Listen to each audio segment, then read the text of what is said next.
Sejam bem-vindos ao podcast Diário de um Investigador. Em cada episódio iremos conversar com um investigador ou investigadora do Dinâmia 7 ISCTE sobre o seu trabalho de investigação, descobrindo o que o inspira, o que o inquieta e perguntando de que forma as suas descobertas se traduzem no dia-a-dia de todos nós. Bem-vindos ao terceiro episódio do podcast Diário de um Investigador, no qual vamos conversar com Paulo Marques, economista, professor auxiliar no Departamento de Economia Política do ISCTE, Instituto Universitário de Lisboa, e investigador integrado do Dinâmia 7 ISCTE.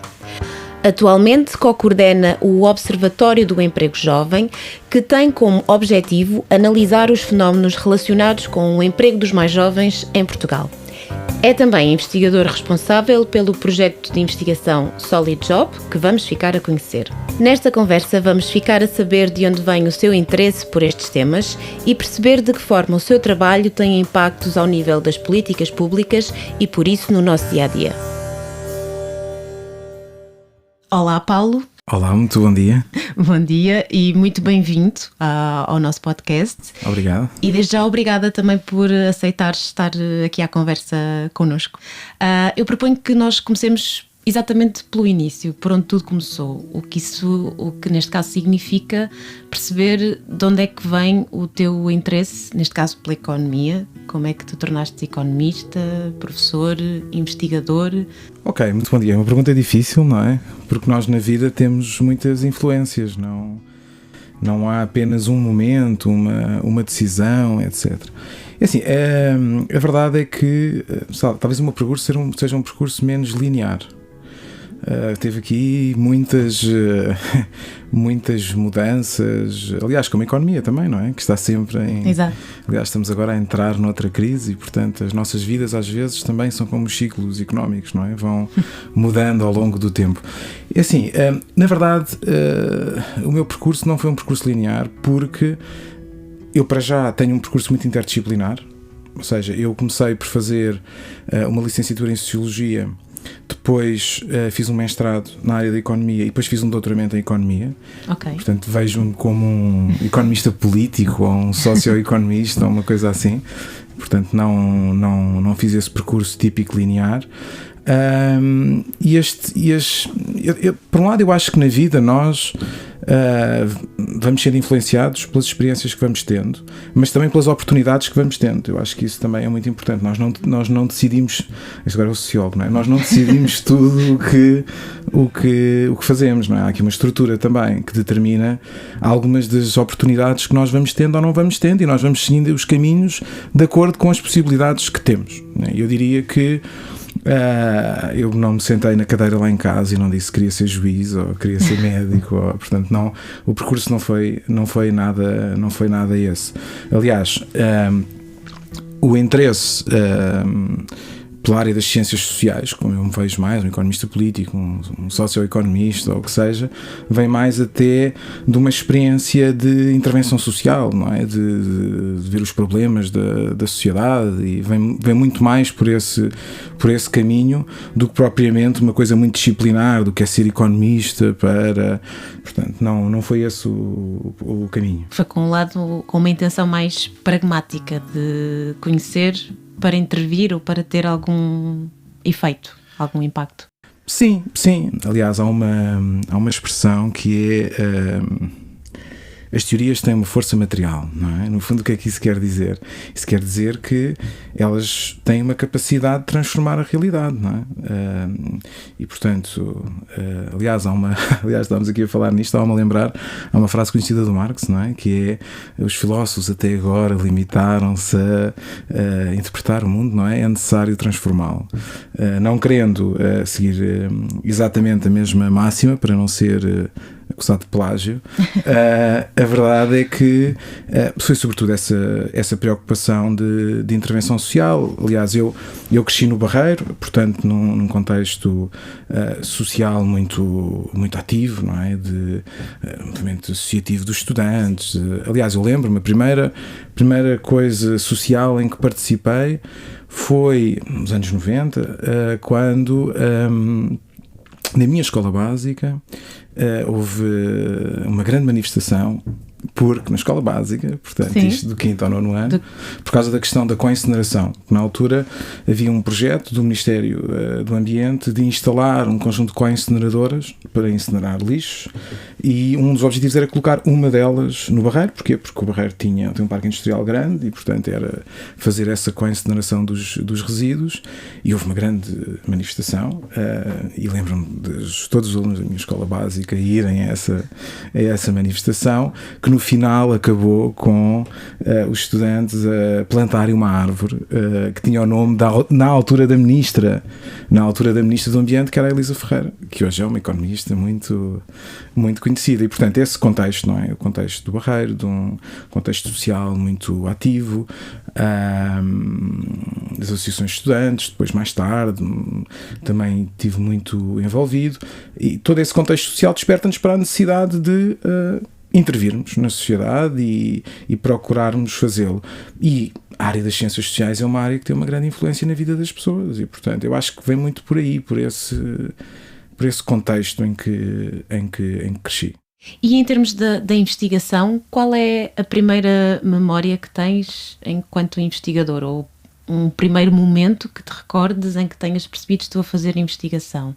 Foi uma reunião de trabalho? Foi uma entrevista com alguém? Foi uma análise de uma base de dados? Há assim alguma memória que te recordes? Assim, a verdade é que na licenciatura, e isso é uma vantagem que eu acho que tive, na licenciatura, a licenciatura em Sociologia aqui no ISCTE era muito virada para uma componente de investigação. Ou seja, nós tínhamos, ainda apanhei o início das licenciaturas de 4 anos, tínhamos muitas cadeiras de epistemologia, de métodos de técnicas de investigação.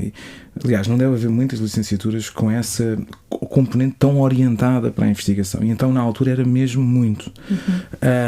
E eu acho que isso foi logo na licenciatura. Por exemplo, a licenciatura de Economia não tem essa... tem uma componente mais aplicada e, se calhar, com uma direção maior para o mercado de trabalho. Por exemplo, a licenciatura de Sociologia nisso era 3 ou 4 cadeiras de teorias sociológicas, cadeiras de metodologia extensivas, intensivas, epistemologia. A coisa era toda muito orientada nesse sentido. Nós fizemos entrevistas quando estávamos a fazer a licenciatura, ou trabalhámos bases de dados tipo European Social Survey na licenciatura. Ou seja, a coisa era muito orientada nesse sentido. E, portanto, as primeiras experiências de investigação eu acho que foram nos primeiros anos da licenciatura. Sim, muito ainda no início. E voltando a esta ideia do conhecer também para transformar, quais são as tuas principais inquietações, não só enquanto economista e investigador, mas também enquanto cidadão? O que é que neste momento mais te inquieta e te motiva a investigar? Assim, aquilo que nós temos investigado mais, eu falo nós porque na verdade temos uma equipa de investigação e fazemos-lo muito nesse espírito. A questão dos jovens no mercado de trabalho é uma questão que nós, aliás, eu comecei a estudar isso na tese de doutoramento, na altura. Ponto de partida, questões do desemprego jovem na altura da crise da dívida soberana, era uma questão central. Tínhamos a Espanha com taxas de desemprego jovem de 50%, a Grécia a mesma coisa, Portugal quase nos 40%, ou seja, uma grande desigualdade geracional, e neste momento eu acho que essa continua a ser uma questão extremamente importante. Eu diria que neste momento a questão do mercado de trabalho é uma componente, mas há outras componentes também, embora eu não faça diretamente investigação sobre isso, mas eu acho que nós temos aqui desigualdades geracionais que se manifestam em diferentes dimensões. Ou seja, temos a questão da habitação, temos várias pessoas no Dinâmico que trabalham sobre isso. Aliás, eu vejo com alguma inquietação as expressões do género: agora a taxa de juro é uma taxa de juro normal, porque tivemos taxas de juro muito baixas. As pessoas esquecem-se que os preços das casas não são normais, não é? E, portanto, com os preços das casas que nós temos, esta taxa de juros é um bocadinho diferente de quando a taxa de juros estava os preços das casas, em média, em Portugal, duplicaram. Se calhar na área metropolitana de Lisboa, triplicaram. E, portanto, é bom olharmos para a normalidade e para a normalidade nas suas várias dimensões, não é? Portanto, acho que há esta questão das desigualdades geracionais no trabalho, nas questões da habitação. Acho que isso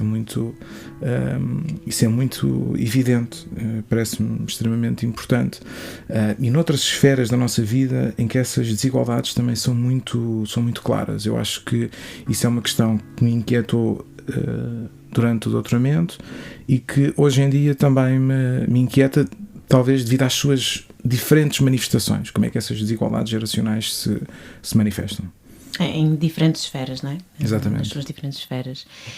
E, portanto, se a tua investigação pudesse resolver um problema, qual seria? Sim, a minha investigação, a contribuição que ela dá é para resolver o problema de que políticas públicas é que podem ser feitas no sentido de diminuir essas desigualdades geracionais. Qual é que é o papel das políticas de emprego, por exemplo? Qual é que é o papel da negociação coletiva, nomeadamente quando falamos em negociação coletiva falamos da articulação entre os sindicatos e os empregadores, que papel é que pode ter no sentido de reduzir essas desigualdades geracionais, como é que o sistema económico pode acompanhar aquilo que são as transformações do nível educativo das novas gerações, portanto, sistema económico, políticas de emprego, negociação coletiva, há todo um conjunto aqui de dimensões, não é? De dimensões que me parecem relevantes e que a nossa investigação, peço desculpa de falar assim, mas é porque a verdade é que a investigação é feita dessa forma, temos vindo a contribuir para isso. Por exemplo, nós temos muitos papers e capítulos de livros e livros sobre estes temas, mas temos procurado ter um impacto social relevante. Por exemplo, fizemos um livro branco sobre estas coisas com o alto patrocínio da Presidência da República e que alertou para estas questões e faz um conjunto de propostas e que teve o alto patrocínio do Presidente, e ele esteve presente na sessão de discussão pública, e vamos fazer uma reunião no Ministério do Trabalho em que vai estar o Presidente do IFP, vai estar as pessoas responsáveis pela Direção-Geral de Relações Laborais, vai estar quem está a preparar a nova garantia jovem para os jovens, ou seja, na área das políticas de emprego, para os jovens que não estão a trabalhar, nem em educação, os jovens NEEDs, chamados jovens NEEDs. E vamos ter uma reunião onde vamos apresentar esse livro branco e vamos procurar persuadir os atores a implementarem algumas das ideias que vieram da investigação. E, portanto, nós estamos mesmo preocupados com essas coisas e não estamos aqui numa torre de marfim. Ok, mas ainda antes de explorar estes resultados e os impactos, em que projetos é que neste momento estás envolvido? Queres falar um pouco sobre esses projetos e os seus principais objetivos? Sim, então nós estamos envolvidos aqui em vários projetos, alguns que estão a acabar, outros que estão a começar, outros que estão a meio, mas em torno destas temáticas do mercado de trabalho, dos jovens. Eu destacaria dois, talvez, neste momento. O Observatório do Emprego Jovem, acho que é bastante importante e tem esse impacto, e temos de falar um pouco melhor depois. O Solid Job é um projeto financiado pela FCT, que eu estou como investigador responsável, e que estamos a estudar as reformas do mercado de trabalho que aumentam a solidariedade no mercado de trabalho. Dar um exemplo. O projeto está a estudar várias coisas, mas uma das coisas que está a estudar está a comparar Portugal e Espanha, as reformas que foram feitas durante a geringonça portuguesa e as reformas que foram feitas durante a coligação progressista espanhola, que é assim que ela é conhecida em Espanha. Tem um ar menos instável, não é? do que a portuguesa. E nós estamos a comparar Portugal e Espanha porque essas reformas visaram reduzir a precariedade no mercado de trabalho, reduzir a segmentação. Então estamos a estudar em vários domínios. Por exemplo, os programas especiais de regularização de trabalhadores precários na administração pública, o PREV-PAP português, a lei de interinos espanhola, aconteceu na mesma altura. Estamos a comparar a reforma à lei laboral, que procurou diminuir o incentivo à utilização de formas de contratação atípica em Portugal e em Espanha. Estamos a comparar a regulação do trabalho de plataforma, por exemplo, a lei Uber portuguesa com o equivalente espanhol, as políticas de atualização do salário mínimo nos dois países. Vamos fazer aqui uma grande comparação entre Portugal e Espanha, estamos a fazer entrevistas, já entrevistámos secretários de Estado, chefes de gabinete de ministros, deputados responsáveis pelas áreas principais, e estamos a estudar estas reformas também, o seu impacto que teve, e vamos comparar, no fundo, estas diferentes reformas que vão no sentido da solidariedade. Porque tivemos um conjunto de reformas antes, durante a crise, de desregulação. E agora tivemos reformas de re-regulação do mercado de trabalho e que procuraram reduzir desigualdades. E então vamos, já que temos aqui dois casos tão interessantes, não é? Estamos a compará-las e a perceber as diferenças entre elas, o impacto que tiveram, a sua implementação. Então temos aqui um projeto com alguma dimensão, com um financiamento significativo, e já fizemos o trabalho de campo em Portugal, estamos a fazer em Espanha, também. Mas nesse projeto essa é uma das componentes que nós estamos a fazer. Tem outras componentes também, mas essa é uma das principais. Depois temos um projeto que está agora a concluir-se, que foi um projeto sobre a qualidade do emprego dos graduados, ou seja, dos pessoas com ensino, formação superior. É um projeto bastante interessante. Tivemos algumas publicações muito interessantes que mostram como é que muitas vezes há uma falta de ligação entre as mudanças no sistema educativo que significaram maiores níveis de formação. Para darmos uma ideia, em Portugal no ano 2000 tínhamos 10% de pessoas com formação superior, nos jovens. Neste momento temos 43%, passado 20 anos. É uma coisa extraordinária. Por exemplo, temos mais pessoas com formação superior do que a Alemanha, a Itália tem 20 e tal por cento, para nós termos uma ideia. Portanto, aqui a evolução foi extraordinária. No entanto, o sistema económico não progrediu ao mesmo ritmo. Nós temos um projeto, estudamos muitas dessas coisas, publicámos também em boas revistas internacionais artigos sobre isso, e procuramos mostrar que ou o sistema económico, entre aspas, dá corda aos sapatos, ou depois há aqui uma tensão entre estas duas realidades. Jovens cada vez mais qualificados, o sistema económico a crescer em setores como hotelaria, imobiliário. Portanto, há aqui uma assimetria entre estas duas realidades. Portanto, estes são 2 exemplos. Temos mais coisas em desenvolvimento, mas são apenas 2 exemplos daquilo, mas sobretudo financiados pela FCT. E o trabalho em termos do Observatório do Emprego Jovem, qual é a vossa lógica de funcionamento e o impacto, não é, que têm tido? Sim, é assim, o Observatório foi lançado o ano passado, em outubro, e eu acho que teve um impacto muito significativo por 2 razões. Primeiro, porque é um tema que preocupa as pessoas, preocupa as famílias, porque vêm os filhos potencialmente a emigrar, ou então em empregos que requerem menos qualificações do que aquelas que eles têm, e com o impacto que isso tem do ponto de vista salarial e contratual, etc. Implica os jovens também. E também, digamos, porque nós temos uma população cada vez jovem, cada vez mais qualificada, e estas camadas intelectuais e científicas, em que a precariedade tem aumentado muito, também têm visibilidade pública, não é? Mais visibilidade do que se calhar, digo eu, a questão dos imigrantes, porque são grupos muitas vezes com menos capacidade de chegar aos média, e portanto eu acho que isso também influencia, na minha opinião. Ou seja, eu diria que o tema é um tema muito, muito relevante. Portanto, não é só nós que trabalhamos bem, então tivemos impacto. Não. Portanto, eu acho que essa é uma questão que me parece bastante importante. Em segundo lugar, eu acho que nós, na universidade, temos que perceber uma coisa, que é, sem investigação não há impacto, mas só investigação também é um problema. Porquê? Porque nós, se for preciso, temos 200 pessoas a fazer download de um artigo ou 300 pessoas a fazer download de um artigo que nós publicamos, e se tiver 100 citações é fantástico. E é verdade, é uma coisa que fica para o futuro, mas se nós escrevermos um artigo de opinião para o público, se calhar ele é lido nesse dia por 20 mil pessoas, ou 10 mil pessoas, ou 15 mil pessoas, e nós também não podemos ficar satisfeitos com fazer uma investigação para dentro, só para a universidade, não é? E temos que ter um impacto, mas para ter um impacto nós precisamos de comunicar de uma forma diferente do que se estivéssemos a falar com académicos, e isso implica desconstruir algum do discurso mais técnico, mais metodológico, etc. E então, eu acho que nós no Observatório temos feito isso por 2 vias. Por um lado, com a disponibilização de um conjunto de dados que permitem uma interatividade grande com o utilizador e que são simples de visualizar e que utilizam ferramentas tecnologicamente sofisticadas. E por outro lado, temos feito policy briefs e documentos mais curtos que também permitem interação com o utilizador, etc., mas que sintetizam de forma bastante mais curta aquilo que é a mensagem principal de um artigo científico, de um capítulo de um livro ou mesmo de um livro. E isso tudo com atratividade visual e usar ferramentas interessantes, o que é bastante importante.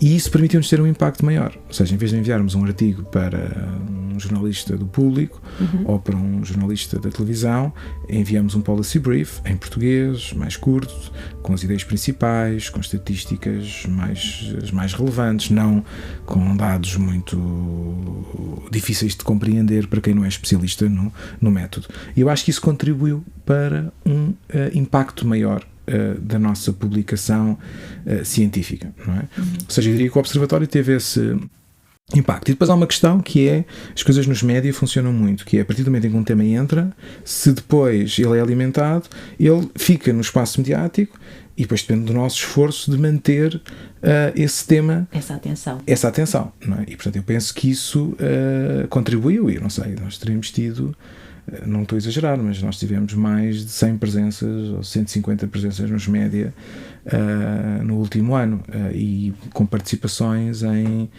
não sei, talvez 10 vezes em programas na televisão, coisas do género, e estamos a falar de uma equipa de 5 ou 6 pessoas, portanto, e apenas uma delas dedicada a tempo inteiro ao observatório, portanto, o resto, professores e investigadores, etc. Portanto, eu acho que com mais meios, então, não é? Nós poderíamos fazer ainda muito mais coisas. São muito bons resultados os que têm conseguido até aqui. Sim, depois há uma questão que é, nós passámos a ser um interlocutor importante das políticas públicas, em que quando se faz políticas nesta área se procura perceber o que é que o Observatório pensa sobre essas questões dos jovens. Não vale a pena estar a dar aqui exemplos, mas é só vermos isto, não é? Tivemos uma iniciativa com o Presidente da República em julho no Palácio de Belém a apresentar o Livro Branco, e dentro de 2 ou 3 dias estamos a apresentá-lo no Ministério do Trabalho a quem implementa as políticas, e portanto, se não fosse relevante o que estávamos a fazer, estes atores que têm todas as agendas muito carregadas, muita coisa para fazer, o Secretário de Estado de Trabalho, os assessores da Ministra do Trabalho, não perdiam tempo a fazer uma sessão connosco no Ministério do Trabalho. Portanto, eu acho que isto é bastante revelador do impacto que temos não só nos média, mas também em quem está a fazer as políticas. Nos decisores políticos, não é? Exatamente. Marcaram o vosso posicionamento também. Exatamente. Junto desses atores. E quer no caso do Observatório do Emprego Jovem, mas também, por exemplo, no projeto Solid Job, há pouco falavas que já fizeram uma série de entrevistas. A minha próxima pergunta tem precisamente a ver com as ferramentas, com as metodologias, com as estratégias que vocês têm utilizado para explorar estes temas. Sim, é assim, a investigação que tenho feito tem-se baseado sobretudo na utilização de 2 tipos de metodologias.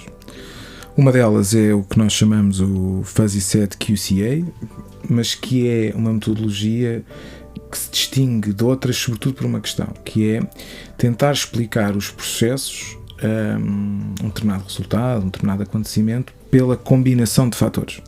Ou seja, geralmente, quando nós olhamos para que são as metodologias mais standard, por exemplo, a econometria, elas tentam explicar como é que uma determinada coisa influencia outra.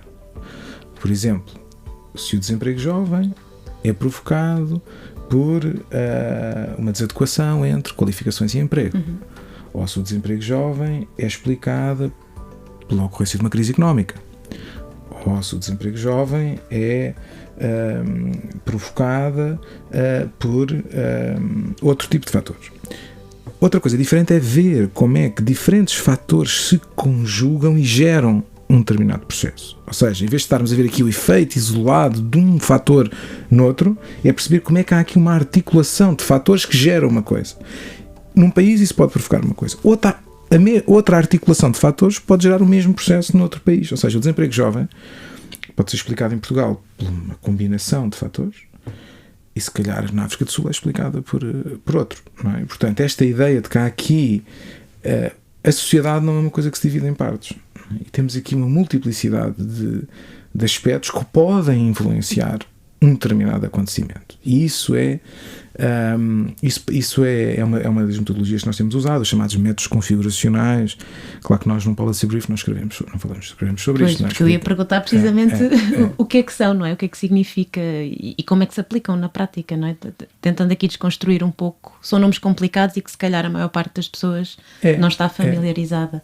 Esses métodos são inovadores porque os acontecimentos na sociedade geralmente são provocados por vários fatores que interagem e que geram um determinado acontecimento.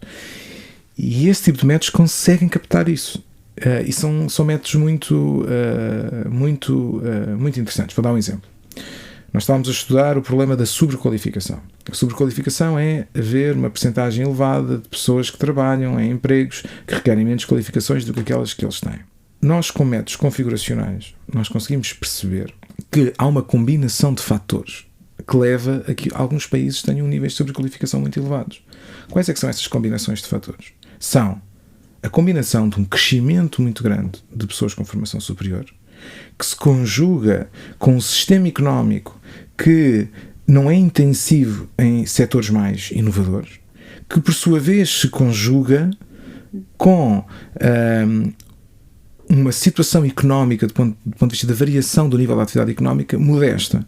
Quando estas três coisas se combinam, isto gera níveis elevados de sobrequalificação. Por exemplo, pode haver um país que tenha níveis elevados de crescimento elevado do ensino superior, de pessoas com ensino superior, mas se tiver um crescimento também de setores mais inovadores, e se até tiver crescimento económico, não vai ter nível elevado de sobrequalificação. Exato. Portanto, a questão da combinação, como é que as várias coisas se articulam, isso é fundamental. Porque, eu podia dizer, olha, em Portugal o problema é estar a crescer muito os graduados. Se calhar é estar a crescer graduados com um tecido económico pouco sofisticado e com pouco crescimento económico, não é? Portanto, aqui temos que pensar como é que várias coisas se combinam e geram um determinado acontecimento. Esse tipo de metodologias que eu utilizei na tese de doutoramento também, geralmente é nos doutoramentos que nós temos tempo para aprender muitas coisas novas, não é? Porque depois vamos nos atualizando, mas não temos o mesmo tempo, essa é a verdade. Pode haver outros momentos de sabáticas, etc., em que possa haver, mas muitas vezes essa responsabilidade dos docentes com gestão, com investigação, é muito importante no doutoramento as pessoas também fazerem coisas inovadoras que lhes permitam também acumular conhecimentos metodológicos, etc., que exigem um investimento muito grande. Esses métodos é um exemplo disso. E depois a comparação de estudos de caso, eu acho que é uma metodologia também muito interessante, e aí temos utilizado mais as entrevistas. Com o QCA podemos usar dados quantitativos, com as entrevistas nós podemos aprofundar algumas coisas e perceber realmente como é que aquelas condições que são identificadas com esse tipo de métodos configuracionais, com o FASI7, QCA, etc., como é que isto depois se manifesta do ponto de vista mais concreto nos casos, não é? Eu acho que eu tenho utilizado estes dois tipos de metodologia. Quantitativa e qualitativa, exatamente, de forma complementar. Exatamente. Ok. E quais são os desafios que encontras nesta área de trabalho, neste campo de estudo, para fazer a investigação? É o acesso às pessoas a entrevistar, é o acesso aos dados, às bases de dados, é um software que não funciona? Quais são as principais dificuldades que se encontram no terreno? É assim, eu sinceramente eu acho que nós temos conseguido, por exemplo, fazer as entrevistas e as metodologias que temos conseguido utilizá-las com sucesso. Eu diria que a questão fundamental é tempo, não é? Tempo e pessoas para alargar as nossas equipas. Portanto, eu não sinto... Porque vou dar um exemplo, nós estamos a fazer este projeto de investigação, aliás, começámos por fazer uma análise de conteúdo de todos os debates... No Solid Job, exato.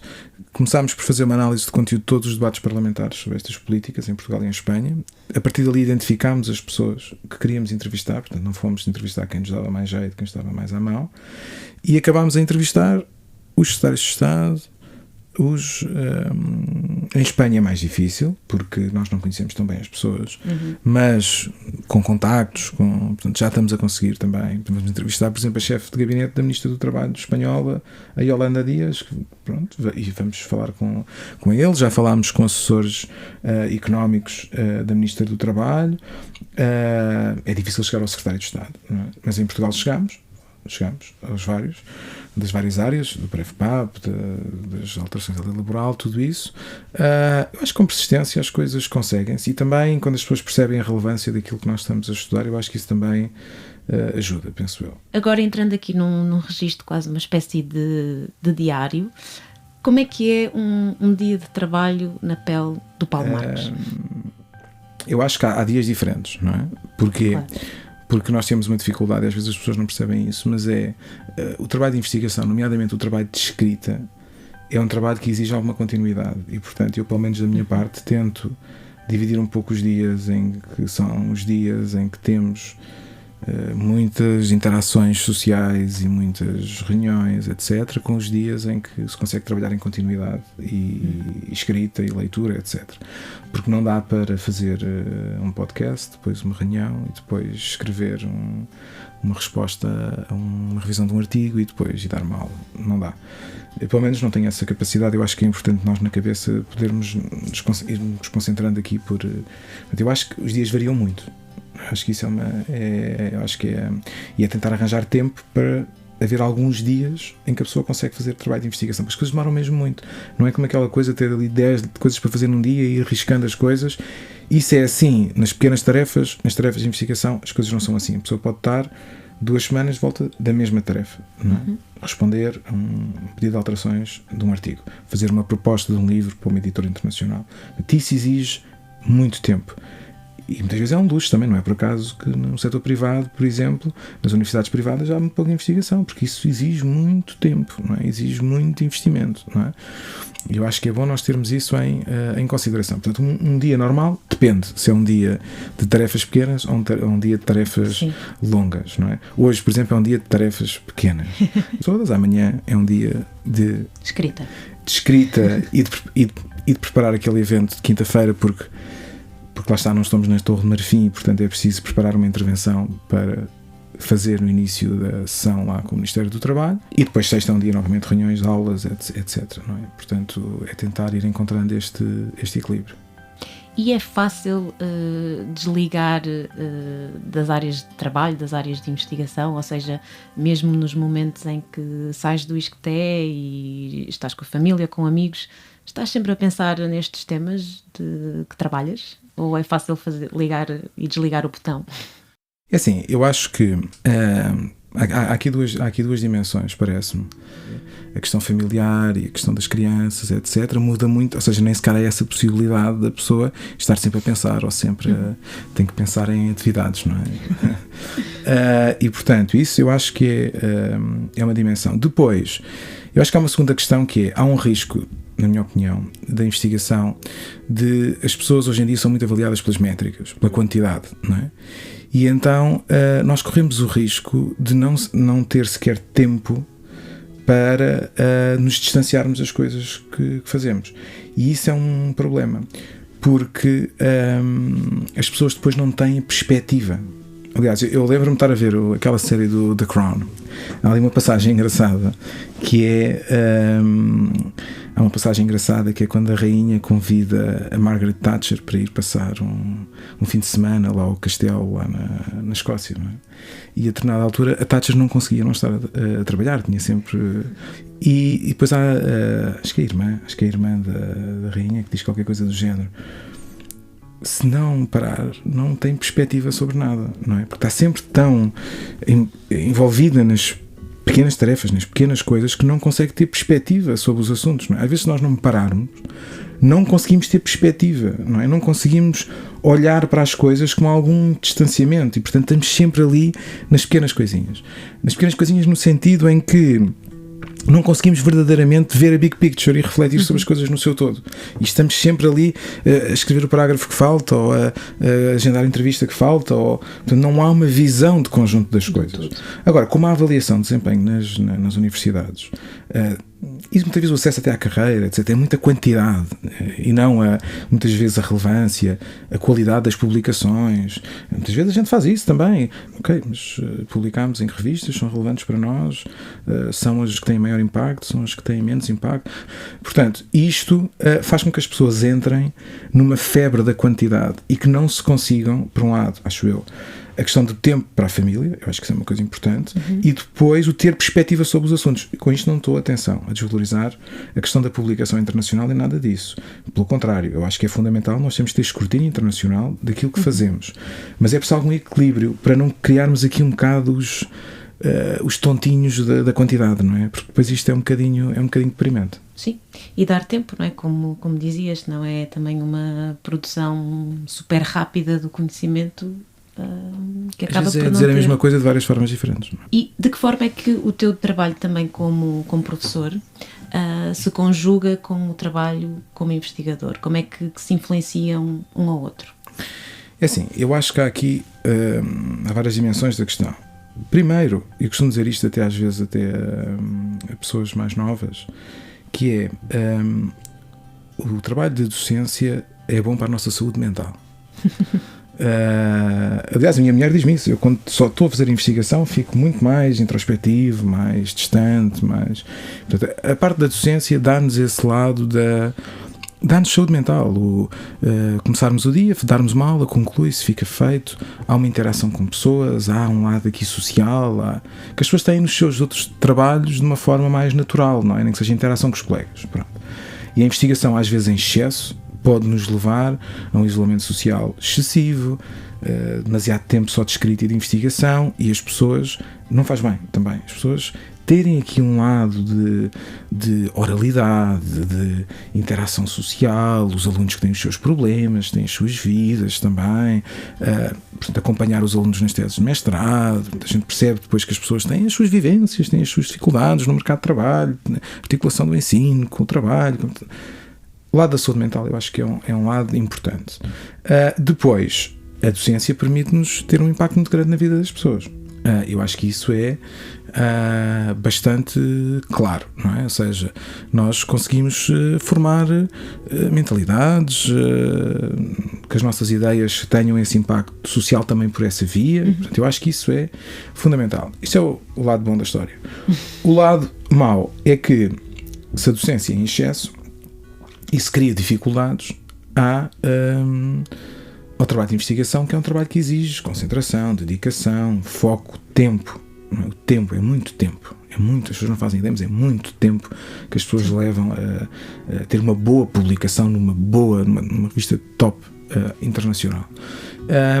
E aí, o excesso da docência faz com que as pessoas vão desvalorizando a componente da investigação, porque depois não conseguem ter tempo para tudo. É os alunos para orientar, é as cadeiras para dar, é os programas para dirigir, é os júris para organizar, tudo isto, não é? Consome tempo, não é? Portanto, há aqui uma luta constante para tentar arranjar alguns dias da semana em que a pessoa consiga dedicar-se à leitura, à escrita, à investigação, e portanto isto é uma tensão, muitas vezes. Agora, eu diria que o ideal é nós conseguirmos ter uma componente de docência que não é excessiva, mas que também nos dá o lado do impacto também social por essa via, que nos dá algum equilíbrio social, não é? Porque eu acho que fazer só investigação, sobretudo nesta área das ciências sociais, em que as coisas podem ser muito individuais, porque noutras áreas também não é bem assim, as áreas da biologia, da química, as pessoas estão nos laboratórios, há outro tipo de interação, e portanto nós, embora tenhamos uma equipa e tudo isso, mas há momentos de isolamento, e a docência também nos permite eu acho que permite esse equilíbrio às pessoas de também não se isolarem excessivamente. E imagino que também no teu caso, e tendo em conta a temática do emprego jovem e da articulação com as qualificações, também o contacto com jovens Exato. E com jovens que estão prestes a entrar, ou que se calhar até já entraram no mercado de trabalho, traz aqui também inputs interessantes para a investigação que desenvolvem.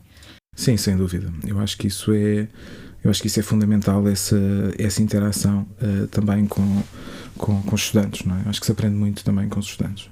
Entrando aqui na parte dos resultados que há pouco falava, muitos de nós temos aquela ideia do cientista e do seu momento eureka, de se ficar verdadeiramente fascinado ou também surpreendido com algum resultado a que se chegou. Tens algum momento eureka que nos queiras contar? Assim, nós estamos constantemente a ser surpreendidos pelos dados e pelos resultados que vamos tendo.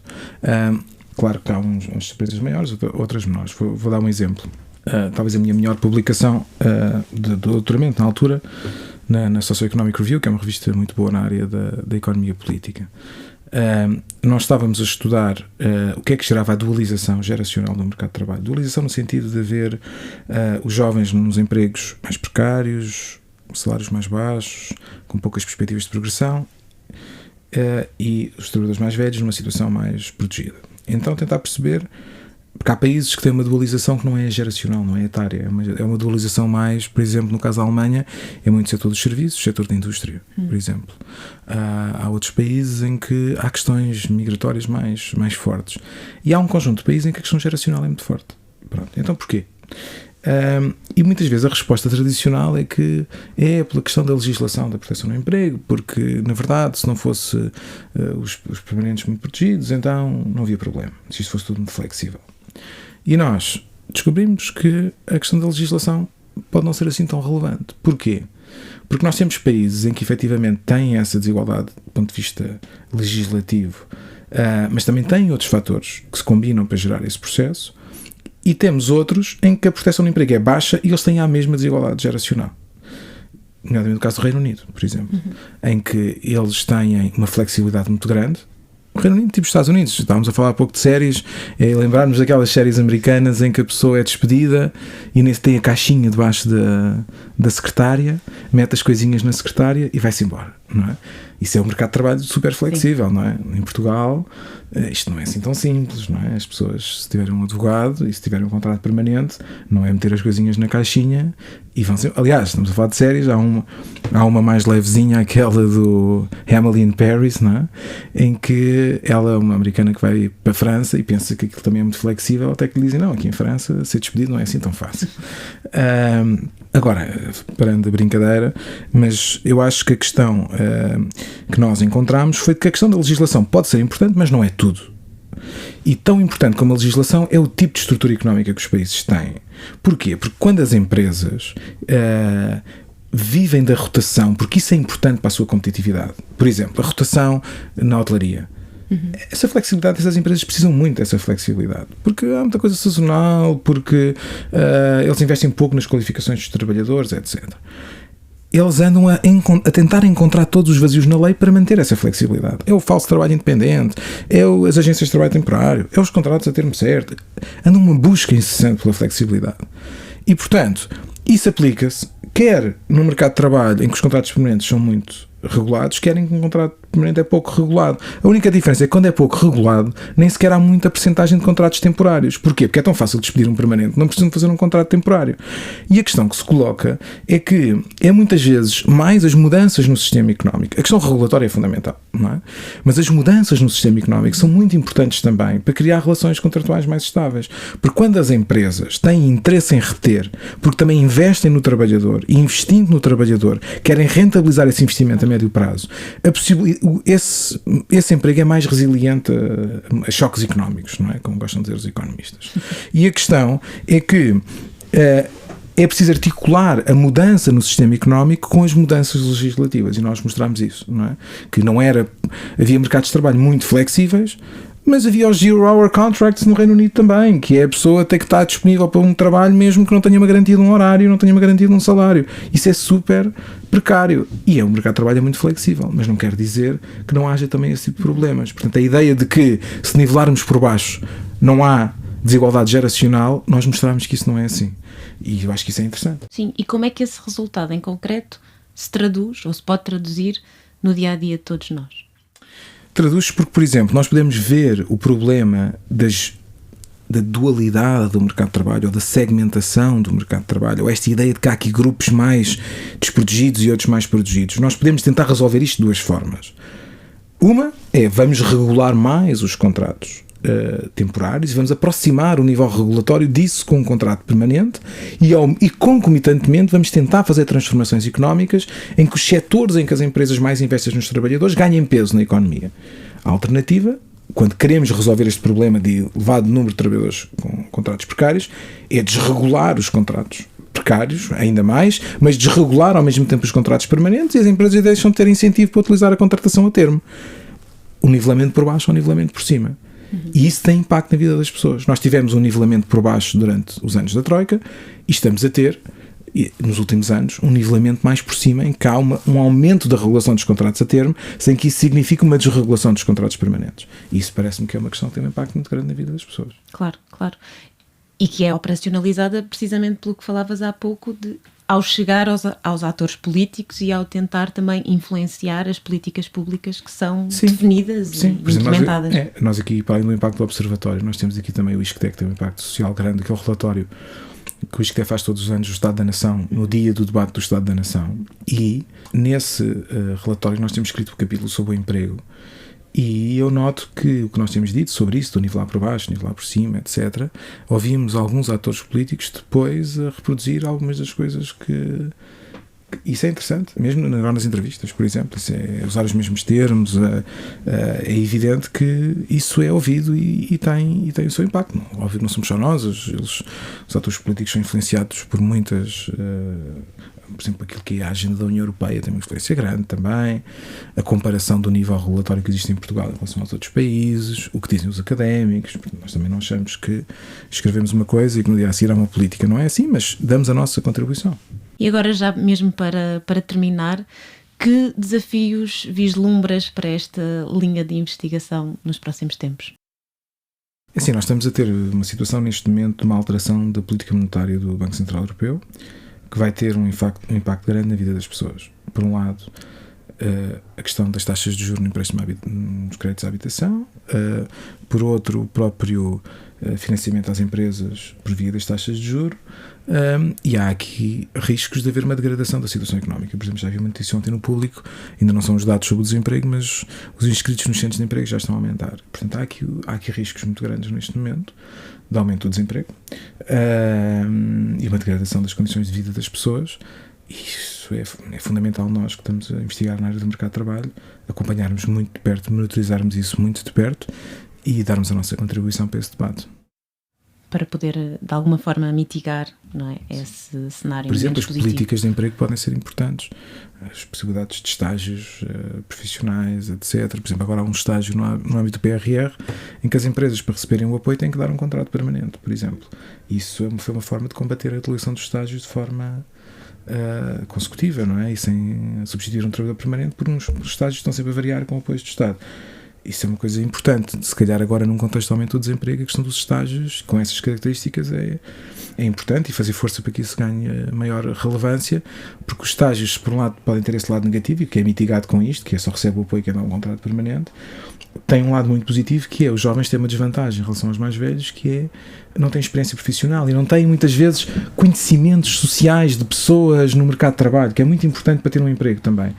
E o estágio dá essa possibilidade, as pessoas estarem a ganhar experiência de trabalho e ao mesmo tempo terem a possibilidade de conhecer pessoas. Isso eu acho que é muito importante. Construir uma rede. Exatamente. Sim. Ok, Paulo, muito obrigada pelo tempo que tiraste na tua agenda para estar aqui à conversa connosco. Foi um gosto. Muito obrigado, o prazer foi meu.